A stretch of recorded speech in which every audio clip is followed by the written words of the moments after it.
Hello everyone, welcome back to our channel. जैसा कि आप सभी जानते हैं, इस चैनल पे जितनी भी वीडियोस हैं that are totally NCERT based, those are beneficial for your NEET exam 2025।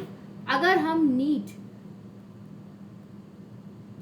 2025 की बात करें तो अगर आप स्कोर करना चाहते हैं 350 प्लस इन बायोलॉजी तो फटाफट से जाके चैनल सब्सक्राइब कीजिए। जितने भी मैं लेक्चर्स हैं एक्सप्लेन कर रही हूँ, एक एक डिटेल लेक्चर लेके आई हूँ, सिर्फ आपको इसी चैनल पे मिलेगा। आप देखिए, हर चीज़ को समझिए। और उसके बाद अभी तक हम क्या क्या कंप्लीट कर चुके हैं, हमने इवोल्यूशन कंप्लीट कर लिया है। इसके अलावा बायोलॉजिकल क्लासिफिकेशन जो है कंप्लीट हो चुका है। नेक्स्ट अगर हम बात करें, मॉलिक्यूलर बेसिस कंप्लीट होने वाला है, प्रिंसिपल ऑफ इनहेरिटेंस को स्टार्ट करेंगे और कॉकरोच जो है कंप्लीट हो चुका है। नेक्स्ट अगर हम बात करें, इतनी सारी चीजें चल रही है। अगर आप 350 प्लस स्कोर चाहते हैं, एक एक लाइन आपको एक्सप्लेन की जाए, हर टॉपिक समझाया जाए, तो आप इस चैनल पे अपनी वीडियोस जो हैं, आपकी वीडियोस उनको देख सकते हैं, यहाँ से पढ़ सकते हैं। नेक्स्ट अगर हम बात करें तो एक नई चीज स्टार्ट की है जिसमें हम कम्युनिटी पोस्ट करते हैं और उस कम्युनिटी पोस्ट पे डेली मैं 20 to 25 क्वेश्चंस कराती हूँ। तो वो आपके लिए एक डेली प्रैक्टिस हो सकती है। तो आप इस चैनल को सब्सक्राइब कर सकते हैं और जो भी डेली क्वेश्चंस हैं, वेदर द चैप्टर कोई सा भी हो, उससे रिलेटेड आप अपनी पढ़ाई कर सकते हैं। मैंने इवोल्यूशन कंप्लीट कराया है तो इस टाइम मैं इवोल्यूशन के क्वेश्चंस करा रही हूँ। तो as much as you can आप उनकी प्रैक्टिस जो है कर सकते हैं। तो चलिए, जो आज का लेक्चर है उसे फटाफट से स्टार्ट करते हैं और अपने लेक्चर को आगे बढ़ाते हैं। लास्ट लेक्चर में हमने जीन, सिस्टोन, इन सब के बारे में पढ़ा था, ट्रांसक्रिप्शन के बारे में पढ़ा था, स्प्लिट जीन फीचर क्या होता है उसके बारे में पढ़ा था, कैसे एचआरएनए से एमआरएनए बनता है और फिर वो एमआरएनए न्यूक्लियस से बाहर निकल के साइटोप्लाज्म में आता है। इन सब के बारे में हमने पढ़ लिया था। नेक्स्ट जो आज हम पढ़ने वाले हैं, टीआरएनए के बारे में। आपको कई वीडियोस में मेरे वीडियो जो है छोटी देखने को मिलेगी, कई में मैं हाफ स्क्रीन करके कर रही हूँ। उसके पीछे सबसे बड़ा रीजन है, जिस हिसाब से लैपटॉप चल रहा है उस हिसाब से काम किया जा रहा है। इस टाइम पे सबसे ज़्यादा इम्पॉर्टेंट है कि मैं आपका as much as lecture complete कराऊँ, ठीक है। तो वो किसी भी हालत में आपका कंप्लीट हो रहा है। बहुत सारे लेक्चर्स हो सकते हैं विदाउट वीडियो है, पर उससे कोई भी फर्क नहीं पड़ना चाहिए, बिकॉज आपको आपके कंटेंट से मतलब होना चाहिए। तो अगर हम बात करते हैं टीआरएनए की, तो टीआरएनए को किसने प्रपोज किया था? अगर हम पूछे कि ये टीआरएनए का जो कॉन्सेप्ट है किसने बताया था, दैट वाज गिवन बाय क्रिक, वही आपके वॉटसन एंड क्रिक है। इसी टीआरएनए को हम और क्या कहते हैं, टीआरएनए को क्या कहा जाता है, या ट्रांसफर आरएनए कहा जाता है, या इसे सॉल्युबल आरएनए कहा जाता है, ठीक है। नेक्स्ट अगर हम बात करें, सबसे ज्यादा छोटा स्मॉलेस्ट आरएनए है।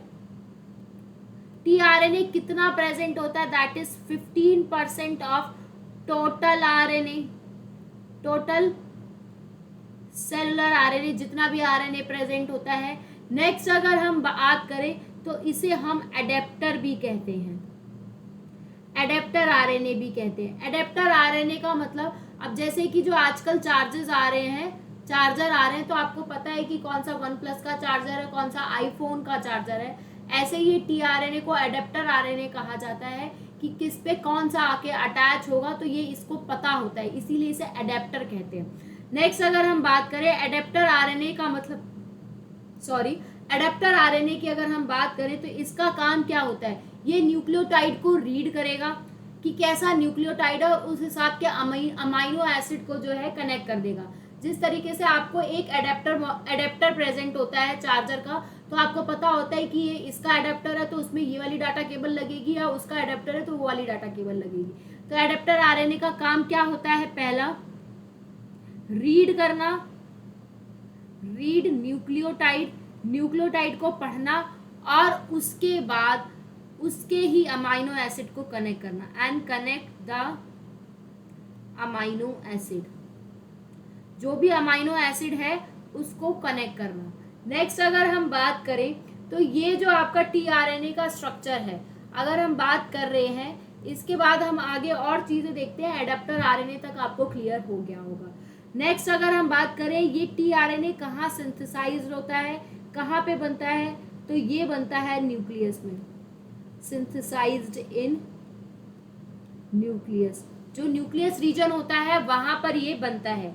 नेक्स्ट इसके दो स्ट्रक्चर होते हैं, एक 2D होता है और एक 3D होता है। ठीक है, जो 2D स्ट्रक्चर है या 3D स्ट्रक्चर है, कौन सा किसकी तरह दिखता है, तो 2D जो होता है आपका क्लोवर लीफ लाइक स्ट्रक्चर है,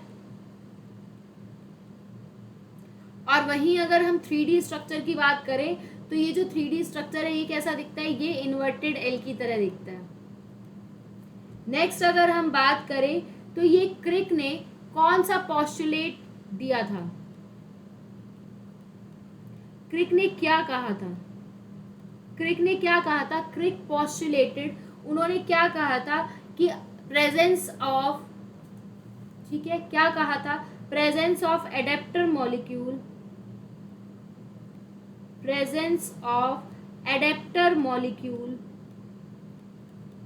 एडेप्टर मॉलिक्यूल की जो प्रेजेंस है दैट वुड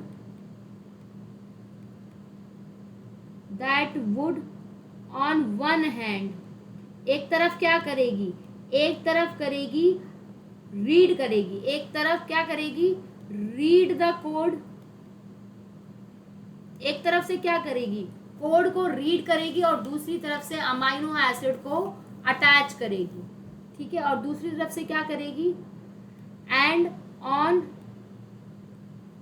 अनदर हैंड, अगर अनदर एंड की बात करें तो क्या करेगी, किससे बाइंड करेगी, that is bind to specific amino acid, जो भी अमाइनो एसिड स्पेसिफिक है उससे बाइंड करेगी। यही काम होता है एडेप्टर मॉलिक्यूल का। Is it correct, is it clear to everyone.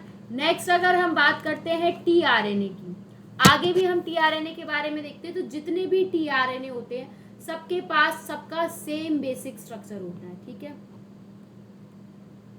वो स्ट्रक्चर क्या है उसके बारे में अभी हम डिस्कस करेंगे। All tRNA are have same, सबके पास एक ही जैसा सेम स्पेसिफिक स्ट्रक्चर है। ठीक है, जिसके बारे में आप देख चुके हैं कि वो स्पेसिफिक स्ट्रक्चर जो है 2 डिग्री और 3 डिग्री, सेकेंडरी स्ट्रक्चर उसका कैसे दिखता है, क्लोवर लीफ लाइक, और थर्ड कैसा दिखता है, दैट इज इन्वर्टेड एल।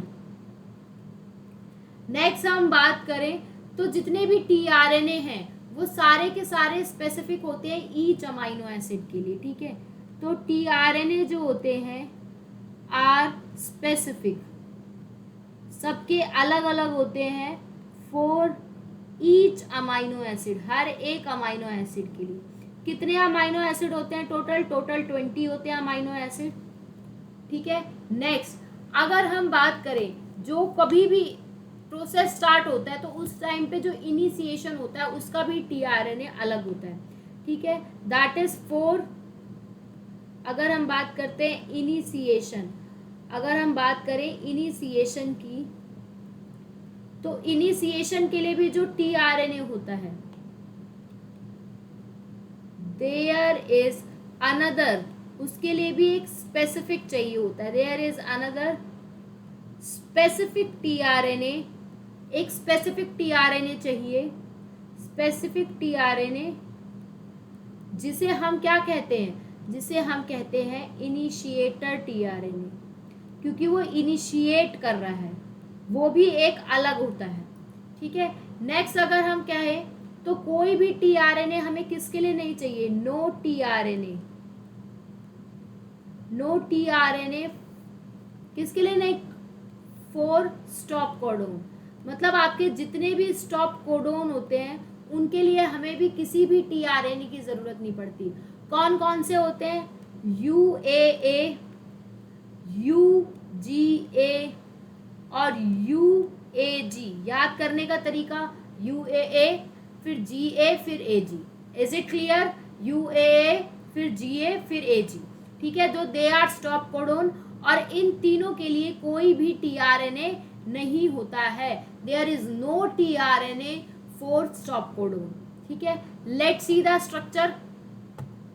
अगर हम स्ट्रक्चर की बात करें तो ये स्ट्रक्चर है, ये आपका 5th एंड है, ठीक है, जिससे आपका G अटैच है, और ये आपका 3rd एंड है जिससे ये ACC अटैच है। ठीक है, ये आपका हो गया फर्स्ट लूप, ये हो गया सेकंड लूप, ये हो गया 3rd लूप, और ये हो गया 4th loop. Is it clear? 4 loop है, आपको दिखने चाहिए। ये हो गया फर्स्ट लूप, ये हो गया सेकंड, ये हो गया 3rd, ये हो गया 4th। एक एक के बारे में डिस्कस करेंगे। ठीक है, नेक्स्ट ये तो हो गया किसका स्ट्रक्चर है, this is the structure of tRNA। ठीक है, इसी tRNA के नीचे क्या प्रेजेंट होता है, आपकी mRNA।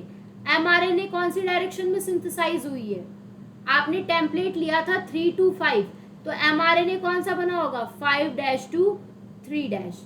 ठीक है, अगर यहाँ पे प्रेजेंट है AUG, तो ये वाला जो सेकंड लूप है आपका, कौन सा लूप है, सेकंड लूप है, यहाँ पर इस सेकंड लूप पे इसके कॉम्प्लीमेंट्री प्रेजेंट होंगे। जैसे A का कॉम्प्लीमेंट्री क्या है, U, और U का क्या है, दैट इज A, और G का क्या है, दैट इज C। और जब ये कॉम्प्लीमेंट्री अटैच होंगे तभी ये यहाँ पर आएगा। ठीक है, तो सेकंड लूप से आपको क्या पता चला, चलिए एक एक लूप को जो है फटाफट से डिस्कस करते हैं। Let's see. ठीक है, नेक्स्ट अगर हम बात करें, ठीक है, एक एक लूप को डिस्कस करते हैं। तो पहले हम देखते हैं सेकेंड लूप, जहां पे आपको 3 अलग अलग नाइट्रोजनस बेसिस देखने को मिले। ठीक है, जो कि कॉम्प्लीमेंट्री थे किसके लिए, mRNA के लिए। तो सेकेंड लूप को ही क्या कहा जाता है, सेकेंड लूप को ही कहा जाता है रिकॉग्निशन लूप। यही रिकॉग्नाइज करेगा, और इसी के पास क्या प्रेजेंट होता है, एंटी कोडोन लूप। जो हमें कोडोन चाहिए उसके अपोजिट प्रेजेंट होता है। ठीक है, यहाँ पर क्या होता है, that there is a specific sequence. आपने अभी देखा था एक स्पेसिफिक सीक्वेंस थी 3 न्यूक्लियोटाइड की, स्पेसिफिक सीक्वेंस देखने को मिलेगी,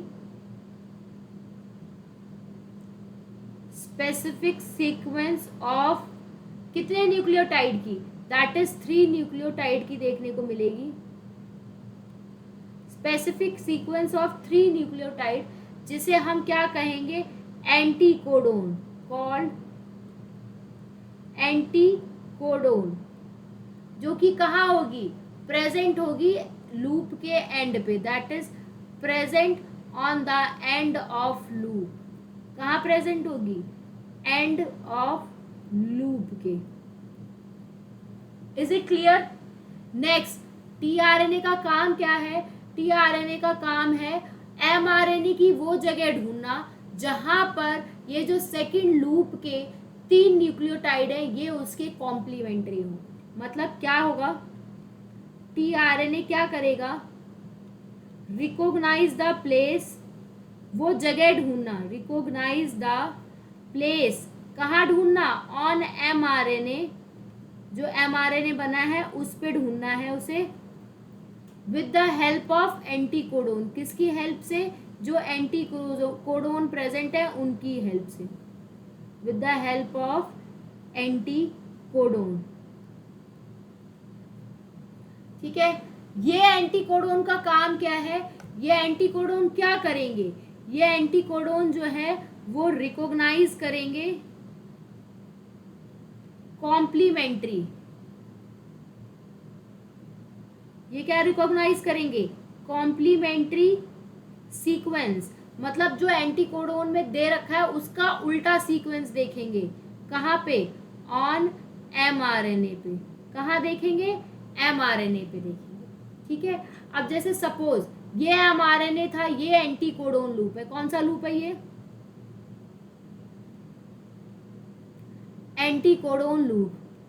ठीक है, ये एंटी कोडोन प्रेजेंट है, तो ये mRNA पे ढूंढेंगे कि इसका अपोजिट वाला कहाँ है, जहां इसका अपोजिट वाला मिलेगा वहां जाके बाइंड करेंगे, और ऊपर 5th पोजीशन पे, ये 3rd बताया मैंने, ये 5th बताया, सॉरी। ठीक है, ये थर्ड बताया, ये फिफ्थ बताया, तो ये थर्ड पोजीशन पे आपको कौन देखने को मिलेगा, that is you are going to see methionine. Methionine क्या है, अमाइनो एसिड आ गया चल के, अमाइनो एसिड। ठीक है, चलो नेक्स्ट अब देखते हैं, बाकी लूप के बारे में डिस्कस करते हैं। ये तो हो गया, आपने डिस्कस किया सेकेंड लूप, और भी लूप है, आपने अभी 4 लूप देखे हैं ना, तो सबसे पहले देखते हैं कि फर्स्ट लूप क्या है, that is our first loop. First loop क्या है, इस फर्स्ट लूप को क्या कहते हैं, इसे DHU लूप कहते हैं, DHU लूप, या वो लूप जहां पे एंजाइम बाइंड कर रहे हैं। ठीक है, that is a enzyme binding loop, या तो वो लूप जहां पे एंजाइम आके लग रहे हैं। ठीक है, इसका काम क्या होगा, ये एक specific amino acyl synthetase enzyme को रिकॉग्नाइज करेगा। फर्स्ट लूप का काम क्या होगा, recognise the specific amino acyl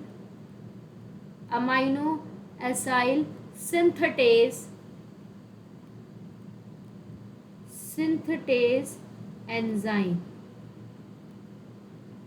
ठीक है, टोटल कितने एंजाइम्स हैं, टोटल 20 एंजाइम्स हैं, कितने अमाइनो एसिड के लिए, 20 अमाइनो एसिड के लिए, तो 20 एंजाइम्स फॉर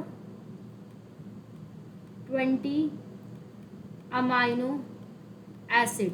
तो आपको फर्स्ट पता चला, अगर आप डायग्राम में मार्क करना चाहें तो ये जो आपका लूप है, ये कौन सा लूप है, दैट इज DHU लूप, या कहो इसे क्या कहोगे, एंजाइम लगने की जगह एंजाइम बाइंडिंग लूप, एंजाइम यहीं पे लग रहा है। नेक्स्ट अगर हम बात करें तो आपका जो थर्ड लूप है वो कैसा लूप है, वो वेरिएबल है, उसका कोई भी, वो कभी भी चेंज हो सकता है। नेक्स्ट अगर हम बात करें फोर्थ लूप की अगर हम बात करें तो फोर्थ लूप को हम कहते हैं T-Psi-C लूप।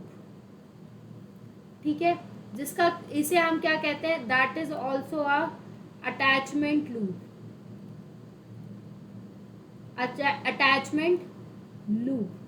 कौन सा लूप है, अटैचमेंट लूप है, जो कि क्या करेगा, इस लूप का काम क्या है, ये लूप क्या करेगा, ये लूप कनेक्ट करेगा tRNA को to the larger subunit of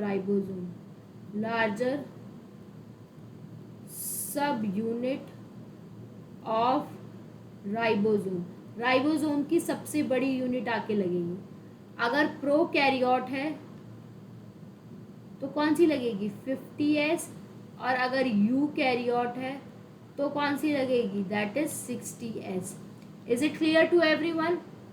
next अगर हम बात करें तो अभी आपने इस डायग्राम में देखा कि आपका अटैचमेंट लूप पे कौन लग रहा है, टीआरए कनेक्ट कर रहा है राइबोसोम।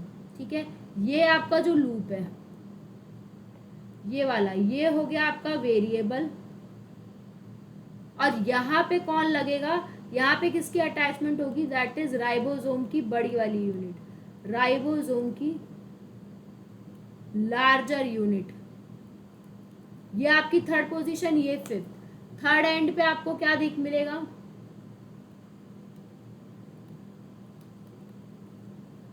ठीक है, थर्ड एंड पे अगर हम बात करें तो 3 न्यूक्लियोटाइड मिलेंगे, 3 न्यूक्लियोटाइड, 3 से 3 न्यूक्लियोटाइड। उसी तरीके से अगर हम डायग्राम देखें तो ये अपोजिट लिख गया है,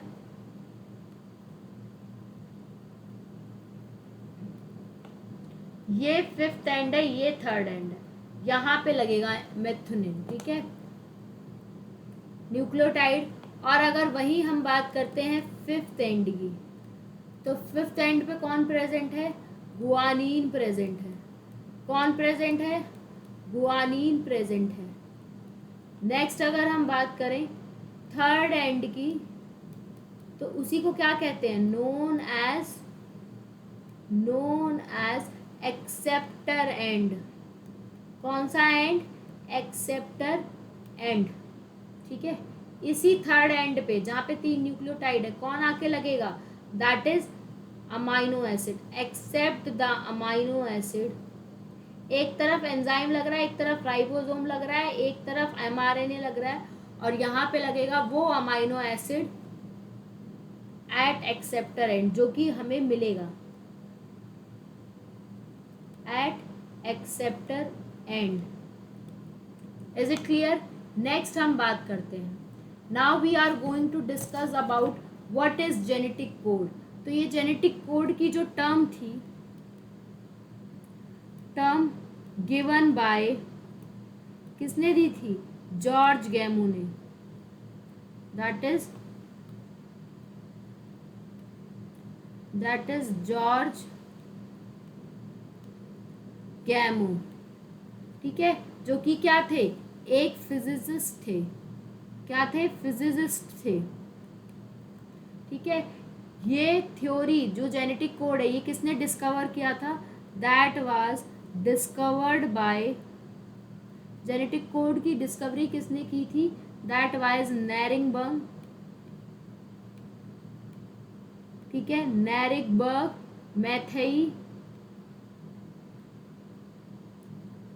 और H.G. Khorana, Hargobind Khorana. Is it clear?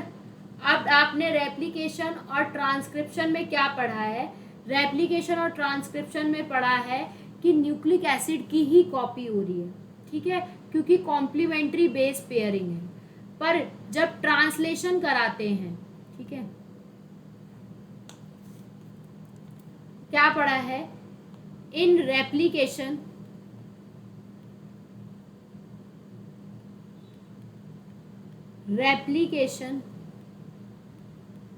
And transcription, replication में और ट्रांसक्रिप्शन में क्या होता है, दैट इज क्या होता है, copy of nucleic acid. Nucleic acid ही तो कॉपी हो रहा है बेटा, न्यूक्लिक एसिड की कॉपी हो रही है फ्रॉम अनदर न्यूक्लिक एसिड से, अनदर न्यूक्लिक एसिड से। क्योंकि क्या हो रहा था, रेप्लिकेशन में डीएनए से डीएनए बनाना है, न्यूक्लिक एसिड से न्यूक्लिक एसिड, और यहाँ पे भी तो डीएनए से सिर्फ आरएनए ही बनाना है, सिर्फ एक ही जगह तो चेंज आएगा, ठीक है। ये हो किस लिए रही थी, that is due to complementary base pairing, complementary base pair. किससे हो रहा है, कॉम्प्लीमेंट्री बेस पेयर से। ये प्रोसेस कहता क्या है, अगर हम बात करें कि होता क्या है, तो प्रोसेस होता है the process of translation, the process of translation, translation का प्रोसेस क्या कहता है, एक्वायर, इसे किसकी जरूरत है, दैट इज ट्रांसफर ऑफ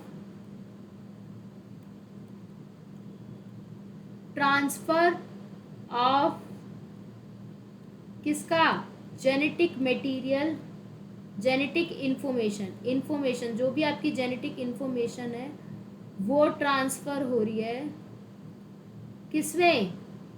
किसमें ट्रांसफॉर्म हो रही है, दैट इज फ्रॉम, न्यूक्लियोटाइड था ना DNA RNA, from polymer of nucleotide,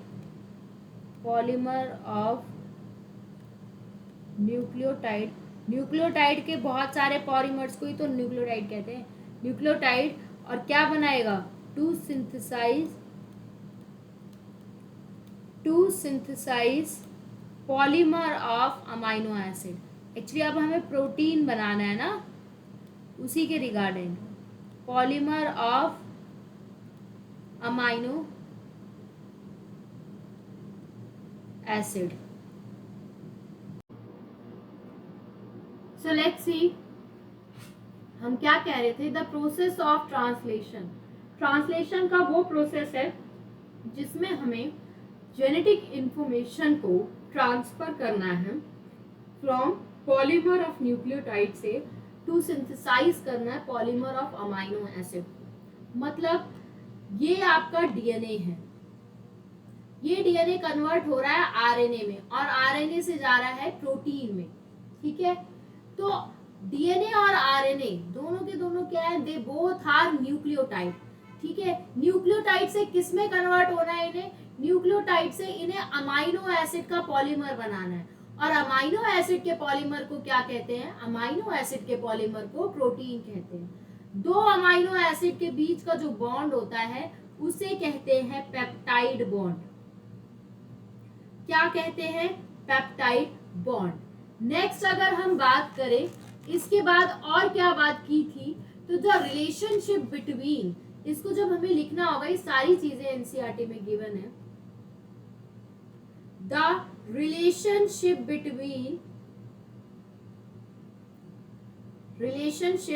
between the sequence of amino acid, the sequence of amino acid, amino acid का क्या सीक्वेंस है इन कौन सी चेन में, पॉलीपेप्टाइड चेन। पॉलीपेप्टाइड चेन कह लो या प्रोटीन कह लो, in polypeptide chain, polypeptide chain and the nucleotide sequence, and the nucleotide sequence nucleotide sequence of DNA या कहो एमआरएनए, उसी को क्या कहते हैं, कॉल्ड जेनेटिक कोड। इसी को क्या कहा जाता है, जेनेटिक कोड कहा जाता है। Is it clear? नेक्स्ट हम बात करें, जॉर्ज गैमो करके जो साइंटिस्ट थे, जो कि क्या थे, that he was a physicist. उन्होंने बताया 4 तरीके नाइट्रोजनस बेस है एमआरएनए में, AUGC, टी नहीं होगा क्योंकि टी जो होता है दैट इज इन डीएनए, जो कि अमाइनो एसिड के लिए कोड करेंगे। जेनेटिक कोड ट्रिपलेट होना चाहिए। तो जो परम्यूटेशन मेथड था, जो मैथमेटिक्स में यूज होता है, उन्होंने वहां से बताया कि एक कोडोन के अंदर 3 नाइट्रोजन होने चाहिए। कितने अमाइनो एसिड है, 20 अमाइनो एसिड है। जब एक कोड के अंदर 3 नाइट्रोजनस बेस होंगे तो टोटल नाइट्रोजनस बेस कितने, 4। तो जब उसका हम 4 का क्यूब करेंगे, जब 64 कोडोन आएंगे, तो 64 कोडोन किसके लिए रिस्पॉन्सिबल होंगे, they are responsible for 20 amino acid. वो 20 अमाइनो एसिड के लिए रिस्पॉन्सिबल होगी। उसी तरीके से हमने पढ़ा एक यूनिवर्सल मेथड। यूनिवर्सल मेथड क्या कहता है, अगर हम यूनिवर्सल मेथड की बात करते हैं, यूनिवर्सल मेथड कहता है कि कोड कैसा होना चाहिए, कोड जो है दैट इज यूनिवर्सल होना चाहिए। कोड क्या होना चाहिए, यूनिवर्सल होना चाहिए। जैसे AUG है, अगर हम बात करते हैं AUG की, AUG है वो चाहे प्रोकैरियोट हो चाहे यूकैरियोट हो, चाहे प्रोकैरियोट हो चाहे यूकैरियोट हो, दोनों में ही क्या बताता है, that is code for methionine. दोनों में ही किसके लिए कोड करता है, मिथ्योनिन के लिए कोड करता है। उसी तरीके से अगर हम बात करें, ठीक है, उसी तरीके से हम बात करें, कोड कैसा होना चाहिए, कोड जो है कॉमा लेस होना चाहिए। कैसा होना चाहिए कोड, कॉमा लेस। मतलब कोड के अंदर जब भी हम कोड को रीड करें, जब भी कोड को रीड करा जाए, कोड इज रीड कहाँ होगा, रीड ऑन एमआरएनए। जब भी कोड को रीड करें एमआरएनए में, वो कैसा होना चाहिए, इन अ कॉन्टेजियस फैशन।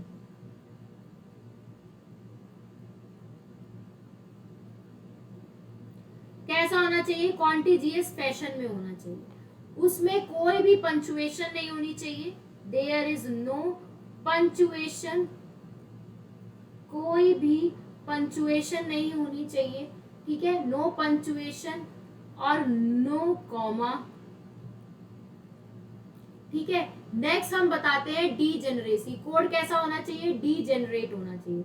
कुछ अमाइनो एसिड ऐसे होते हैं, सम अमाइनो एसिड, कुछ ऐसे अमाइनो एसिड होते हैं जो कोडेड होते हैं, they are coded by more than one codon. एक कोड से ज्यादा के लिए कोड करते हैं। मतलब एक कोडोन, आपको क्या पता है? आपको ये पता है कि एक कोडोन जो है एक अमाइनो एसिड देगा, लेकिन आपके पास 64 कोडोन है और अमाइनो एसिड तो 20 है। इसका मतलब एक से ज्यादा कोडोन हो सकता है कि मोर देन वन कोडोन, एक से ज्यादा कोडोन जो है वो 20 अमाइनो एसिड्स के लिए कोड करे, जिसमें से डीजेनरेसी होनी चाहिए। लेकिन दो ऐसे हैं, कौन कौन से? AUG और GUG। AUG देता है मेथिनिन के लिए, GUG देता है ट्रिप्सिन के लिए। ये दोनों, सॉरी, ट्रिप्टोफन के लिए। ये जो होते हैं दोनों के दोनों कैसे हैं? Are not degenerate codon. ये डीजेनरेट कोडोन नहीं है, मतलब ये डीजेनरेसी शो नहीं करते। ठीक है। उसके अलावा अगर हम बात करें, कोड कैसा होना चाहिए? अनएम्बिग्यूअस और स्पेसिफिक होना चाहिए। कैसा होना चाहिए? अनएम्बिग्यूअस और स्पेसिफिक। मतलब एक कोडोन जो है, वन कोडोन स्पेसिफाइज, एक कोडोन जो है वो एक ही अमाइनो एसिड दे, specifies for one amino acid, one amino acid. For example जैसे आपका UAA है। अब ये UAA किसके लिए कोड करता है? फिनाइल एनिलीन के लिए। तो ऐसा नहीं होना चाहिए कि ये जो UAA है वो फिनाइल एनिलीन के अलावा और कोई अमाइनो एसिड बताने लगे। ऐसा नहीं होना चाहिए। मतलब एक कोडोन जो है एक ही अमाइनो एसिड देगा। ये हो सकता है एक अमाइनो एसिड जो है they are coded by more than one codon. एक अमाइनो एसिड जो है वो एक से ज्यादा कोडोन दे, पर एक कोड जो है वो सिर्फ एक ही अमाइनो एसिड के लिए होगा। क्लियर है? नेक्स्ट हम बात करते हैं, लेकिन इसमें भी एक्सेप्शन है। एक्सेप्शन क्या है? एक्सेप्शन की अगर हम बात करें तो एक हमारा जो GUG होता है, कौन सा होता है? GUG होता है। जो GUG होता है वो किसके लिए कोड करता है? वो वेलिन के लिए भी करता है और मिथ्योनीन के लिए भी करता है। किसके लिए करता है? वेलिन के लिए भी करता है और मिथ्योनीन के लिए भी करता है। क्लियर है? Next, initiation codon. ऐसा कोडोन भी होना चाहिए जो स्टार्ट करे प्रोसेस को, इनिशिएट करे। तो जो स्टार्ट और इनिशिएट करते हैं वो कौन से होते हैं? That is AUG। Termination codon, terminate वाले भी होने चाहिए जो क्या करे? कोडोन को स्टॉप करे। कौन कौन से होते हैं? अभी मैंने याद करने का तरीका बताया था, UAA, फिर इसके बाद UGA और UAG, बस। ठीक है। इन्हीं तीनों कोडोन को स्टेप कोडोन भी कहते हैं, स्टॉप कोडोन भी कहते हैं और नॉनसेंस कोडोन भी कहते हैं। नॉनसेंस कोडोन भी कहते हैं। ठीक है। नेक्स्ट, इसके बाद 3 साइंटिस्ट थे। ठीक है। कौन कौन से 3 साइंटिस्ट थे? एक थे मार्शल नेरलबर्ग। कौन कौन से 3 साइंटिस्ट थे? एक थे मार्शल नेरलबर्ग। ठीक है। Let's give me a 1 second. कौन कौन से 3 साइंटिस्ट थे? एक थे आपके मार्शल नेरलबर्ग,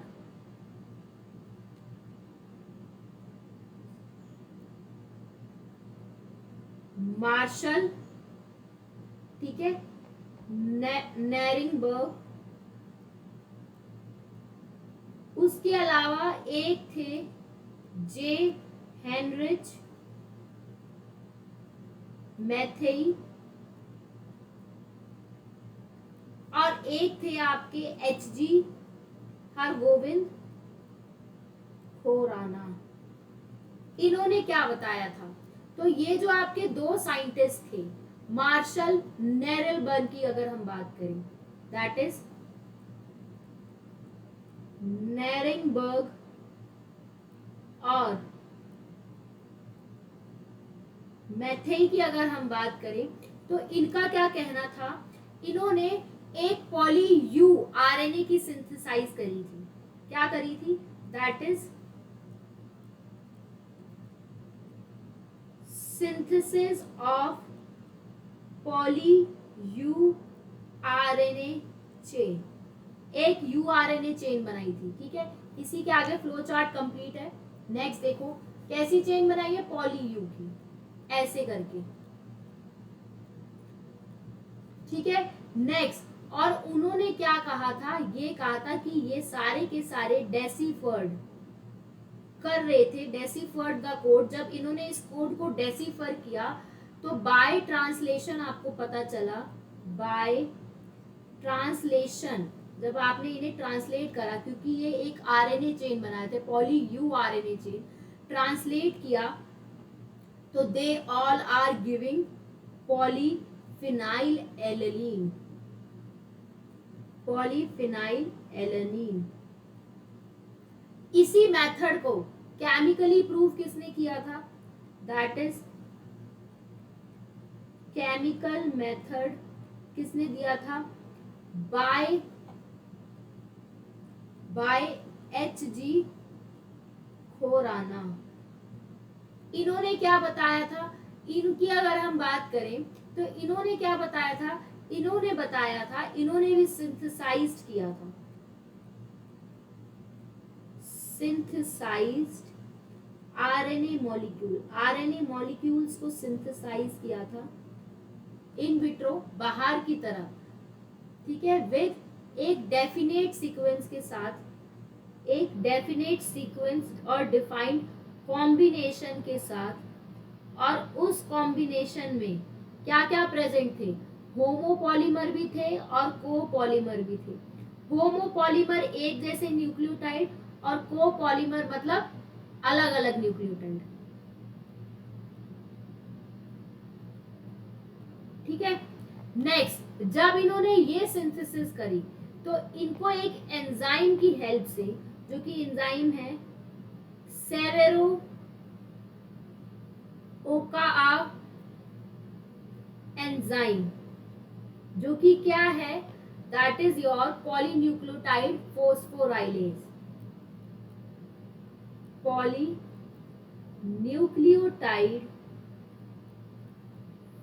फॉस्फोराइलेज, ठीक है, जो कि क्या कर रहा है? ये हेल्प कर रहा है इन सिंथेसाइजिंग, किसमें सिंथेसाइज कर रहा है? इन सिंथेसाइजिंग क्या? आरएनए पॉलीमराइजेशन, आरएनए बनाने में हेल्प कर रहा है, आरएनए पॉलीमराइजेशन, ठीक है, आरएनए पॉलीमराइजेशन में हेल्प कर रहा है, ठीक है, विथ एक डेफिनेट सीक्वेंस के साथ, डेफिनेट सीक्वेंस, और जिसमें हमें किसकी रिक्वायरमेंट नहीं है? That is with independent. अब आपको टेम्पलेट मैनर की जरूरत नहीं पड़ेगी क्योंकि ये एंजाइम कर रहा है, ठीक है। इंडिपेंडेंट टेम्पलेट मैनर, मतलब ये तो हो गया सारा, आपने एक तरफ से लिख लिया।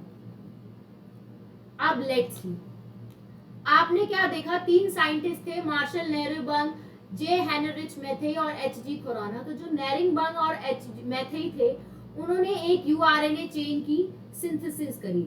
ऐसे यूआरएनए बना होगा, आरएनए आपका बनेगा 5' to 3' डायरेक्शन में। जब उन्होंने इस कोड को डेसिफर्ड किया, देखा तीन के उसमें, तो देखा ये सारे के सारे फेनाइल एनालीन देने हैं, तो किसमें ट्रांसलेट किया? पॉलीफिनाइल एलानीन में। यही केमिकल मेथड किसने अप्रूव किया? That was given by HG Khorana ने। इन्होंने आरएनए मॉलिक्यूल को सिंथेसाइज किया एक डेफिनेट कॉम्बिनेशन के साथ, जिसमें होमोपॉलीमर भी थे और कोपॉलीमर भी थे।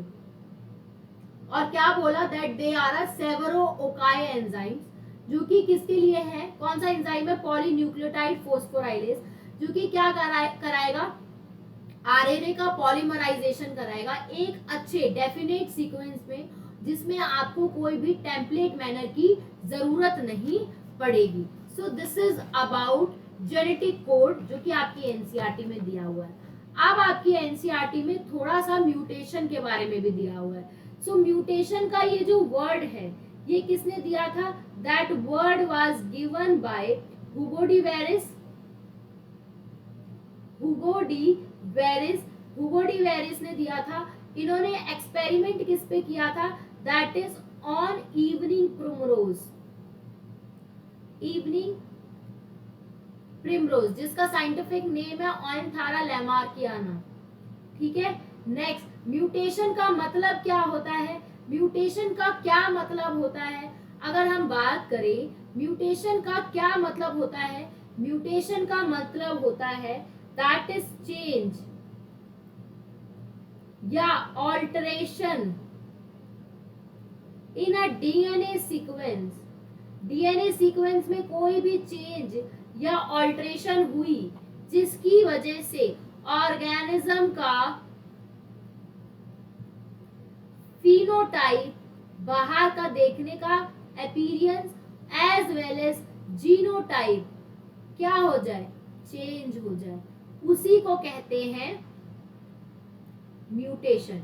म्यूटाजेंस क्या होते हैं, म्यूटाजेंस होते हैं that is mutation causing agent.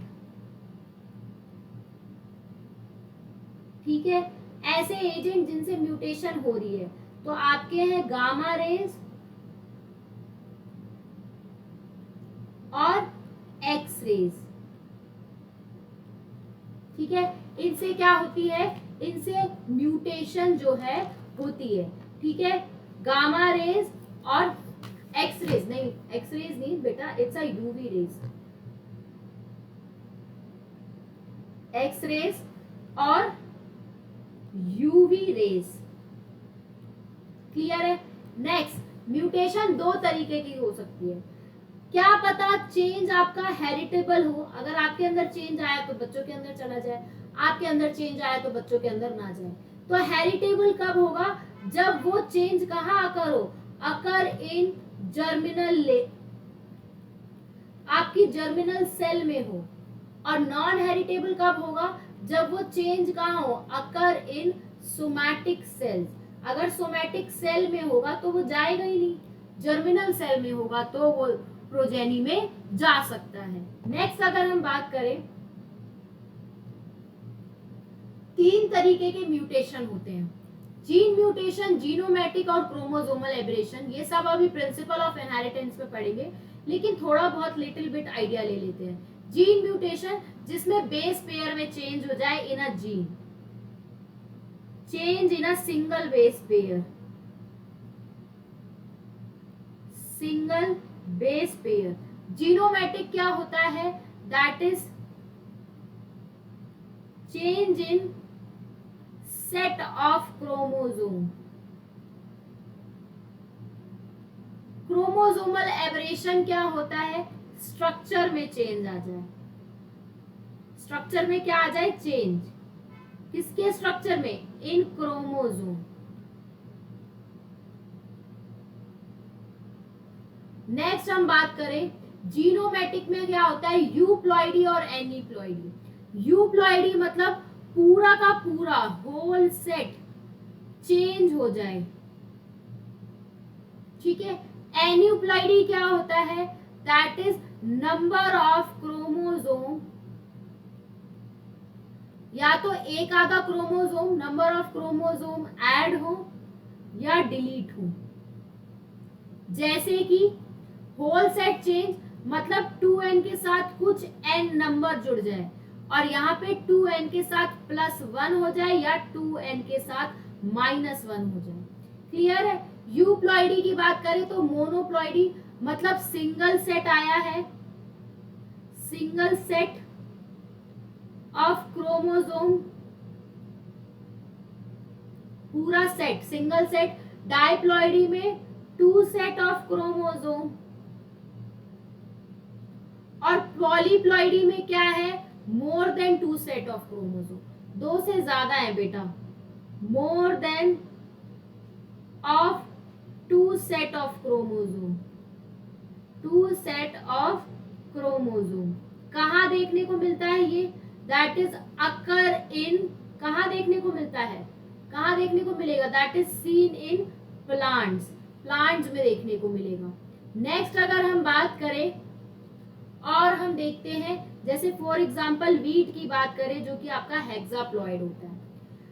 Aneuploidy hyper aneuploidy हो सकती है या हाइपो हो सकती है। हाइपर एन्यूप्लॉइडी का मतलब कुछ एडिशन हो रहा है, हाइपो का मतलब कुछ डिलीशन हो रहा है। हाइपर एन्यूप्लॉइडी में आता है आपका ट्रायासोमी, ठीक है, और टेट्रासोमी। डिलीशन में आपका क्या आएगा, मोनोसोमी, ठीक है, दैट इज 1 क्रोमोसोम। इसमें क्या है, एक क्रोमोसोम लॉस्ट हो गया, 1 क्रोमोसोम लॉस्ट हो गया, जिसके लिए लिखते हैं 2n-1। ट्राइसोमी में 1 क्रोमोसोम ऐड हो गया, ऐड हो गया, जिसके लिए लिखते हैं 2n+1। टेट्रासोमी में 2 क्रोमोसोम ऐड हो गए, 2 क्रोमोसोम ऐड हो गए, इसके लिए लिखते हैं 2n+2। सब्स्टिट्यूशन और फ्रेम शिफ्ट म्यूटेशन, ये होता है आपका जीन म्यूटेशन में, ठीक है। जीन म्यूटेशन जो है ये क्या है, that is a change in a single base pair, ठीक है। अब ये जीन म्यूटेशन और सब्स्टिट्यूशन की बात करें तो सब्स्टिट्यूशन में आते हैं 2, एक आता है आपका ट्रांजिशन, एक आता है आपका ट्रांसवर्जन। ट्रांसवर्जन, ट्रांजिशन का मतलब प्यूरीन की जगह प्यूरीन आ जाए और पायरीमिडीन की जगह पायरीमिडीन आ जाए, और ट्रांसवर्जन में पायरीमिडीन की जगह प्यूरीन आ जाए और वाइसे वर्सा। इसका एग्जाम्पल है sickle cell anaemia. Frame shift mutation क्या होता है, या कुछ एडिशन हो या डिलीशन हो, या कुछ ऐड हो, इंसर्शन हो या डिलीशन हो ऑफ बेस पेयर, ठीक है। अब जब कुछ डिलीट होता है ना तो उसका एग्जाम्पल होता है, जब कुछ निकल रहा होता है तो उसका एग्जाम्पल होता है थैलासीमिया।